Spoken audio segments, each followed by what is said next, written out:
સુરતમાં સંપૂર્ણ બ્લેકઆઉટ 7:30 વાગતા જ લોકોએ લાઇટો બંધ કરી સમર્થન કર્યું. રસ્તા પર વાહનો ઘટ્યા, તમામ સિગ્નલો બંધ રહ્યા.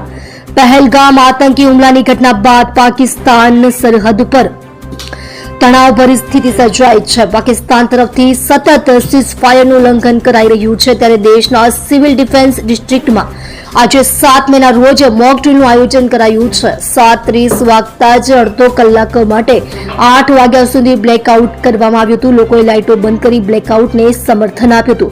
સુરતમાં 3 જગ્યાએ આઈબીસી બિલ્ડિંગ, લક્ષ્મીપતિ એપેરલ અને હજીરા ઇન્ડસ્ટ્રીયલ એરિયામાં બપોરે 4 વાગ્યાથી 8 વાગ્યા સુધી મોક ડ્રીલ યોજાઈ હતી, જેમાં લોકોને યુદ્ધની સ્થિતિમાં શું કરવું તેની સમજ આપવામાં આવી હતી. ઉધના, પાંડેસરા, ભેસ્તાન વિસ્તારમાં પણ બ્લેકઆઉટનું મિશ્ર પ્રતિસાદ.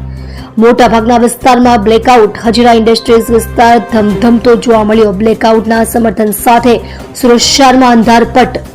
સુરત શહેરના પોશ વિસ્તાર, ઘોડદોર રોડ પર બ્લેકઆઉટનું સંપૂર્ણ રીતે પાલન.